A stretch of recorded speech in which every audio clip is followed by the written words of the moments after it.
What is up, Rad Potential YouTube, and welcome to today's Rad informational video on first gen RX7s, where we are going to talk about the fuel pump and replacing the fuel pump. So, had a guy request this in the comments of another video, so know that if you request it, I will do my best to make it. Some of the stuff though, generally if I don't have a car that I'm like performing some sort of activity on that is associated with your request, it might take a bit for me to do it. However, I do note every request that I get. So basically, your fuel pump resides under the car, not in your tank. It is in front of the driver's side rear wheel, on the bottom by the frame rails. You can access the fuel pump wiring through here. You need to remove this driver's side bin. If your car is right-hand drive, it will be the passenger side bin, and basically you're going to see what looks like this. Now, my stupid extension cord wasn't too long, so I'm just going to lay this here. Now, folding your stuff up, your insulation, right here is going to be your fuel pump plug. Now you see I have it like jumpered, so this would plug in just like that. Okay, so this is your fuel pump plug right here. Don't confuse it with the relays for your radio or your amplifiers and stuff like that. The fuel pump plug goes through the body right there. Now, I gotta switch batteries because this baby's dying. Alright, so we're back with a fresh battery. So, the wiring runs there. Now, on the topic of your fuel pump wiring, okay? On the later model FBs, I believe the fuel pump is run off of a controller in the emissions ECU that does not run the pump 100% of the time. And what that means is when you turn the key on, it primes, and then when you start cranking, it runs solid. So if you ever have like a long crank on your car or something like that, it's because the fuel pump's not supplying fuel to the carburetor when you just turn the key on. Now, some cars, somebody may have changed that to where it runs full tilt all the time, and I know for sure on a 1980, a 79, and a 78, the SA series, that they run full time no matter what. If you turn the key on, fuel pump's running. The reason that they changed it is because imagine you flip over your carbureted first gen, right? You roll it into a ditch. The float bowls are going to stay flipped like they're trying to get fuel into the bowls, right? And if that happens, that fuel pump is just going to, and the key's on, the car dies, that fuel pump's just going to keep running and pump a bunch of fuel into the engine bay, and then boom, your car starts on fire and burns to the ground. So it is very important that that you know that. You can wire it full time if you want, but it depends on your application, right? So the fuel pump itself, we'll hop under the car here. Let me grab some tools. What you'll need to take the fuel pump off is going to be just a standard old 10 millimeter. If I recall correctly, that should be everything you need. And then, what the heck you doing, dog? Why are you being weird? So, you'll just need a 10 mil, and you'll be able to get the fuel pump cover off. So, I'm going to edit out all that shake cam, and we'll disappear under the car.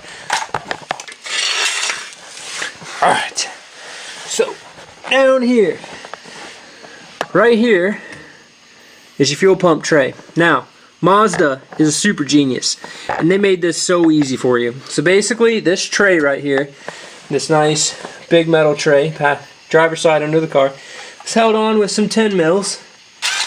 So you're going to see right here, pop this guy off. Keep in mind, this car does not need a fuel pump, so you're lucky I'm taking this apart for you, just to show you.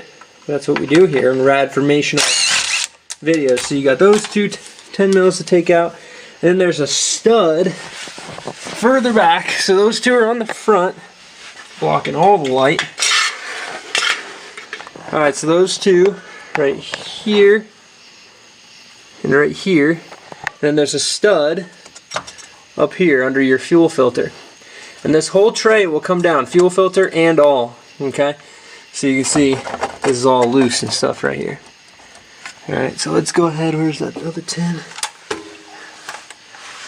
Doing some more work. Alright, hopefully this doesn't fall off my face. Okay, so now that you have it loose, it'll slide back towards the rear of the car and drop down. So here's what we'll show you. So this is how all of this looks chilling under the car. So your fuel pump is soft mounted right here. It's got two lines. The feed line, it draws fuel through the filter into the pump and then pumps the fuel through the rollover valve up to the front of the car. So this right here is your rollover valve, that big dude up there. Now I'm going to slide out from under the car because we're good under here now that you've seen how all that works, and I can just talk to you about it.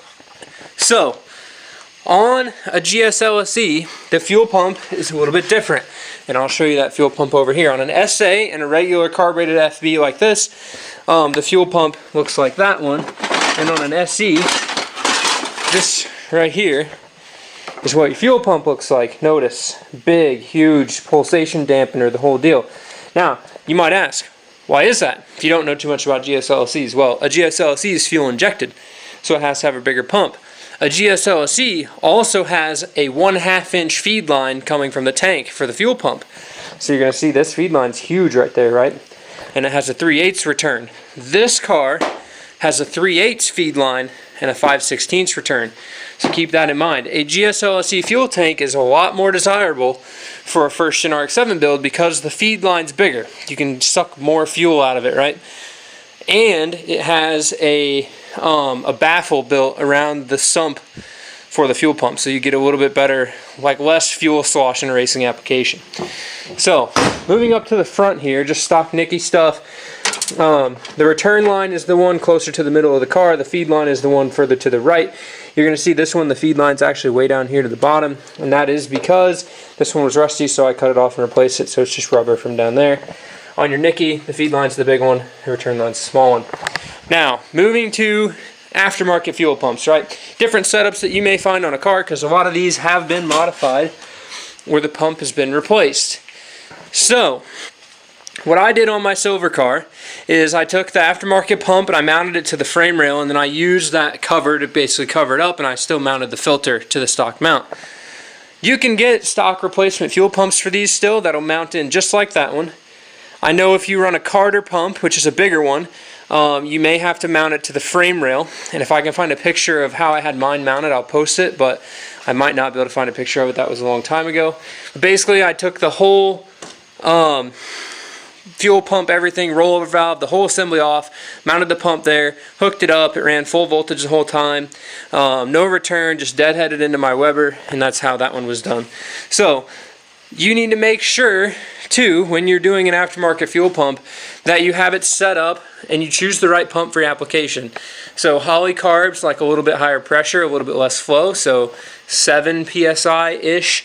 Weber carbs, like more volume and low pressure, so you're looking at like a higher liter per hour pump, but it's going to only run between 2 to 4 psi, so your Carter pumps, stuff like that. Usually, like a Holley pump works well with a Holley carburetor, obviously. A Mallory pump works well with a Holley carb. These Nickies can be a little finicky with the fuel pressure stuff, so 3 to 7 psi, maybe 5. A good regulator to run, one of those Mr. Gasket, just simple inline twist regulators, works great to get you to 3 to 4 psi for like a Weber or something. You can just pump straight through it into this. Hollies, you can run a Holley regulator. I've had good and bad results with the Holley regulators, but there is no, like, in a stock fuel system, the pump is just sized for the system, so there's no regulator in the stock system that I'm aware of. There are 3 lines coming from the top of your gas tank, so you need to make sure that you get those right. One of them's a vent, one of them is the return, and one of them's the feed. The bigger one's always the feed. And yeah, that's pretty much it. You can run new wires to this to run at full voltage all the time. You can leave it as it is. It's no big deal. I have noticed this car and some of the other FBs, if they sit for a while, you kind of got to crank them for a little while to get fuel to start flowing to the bowls if it's not wired full voltage, so keep that in mind.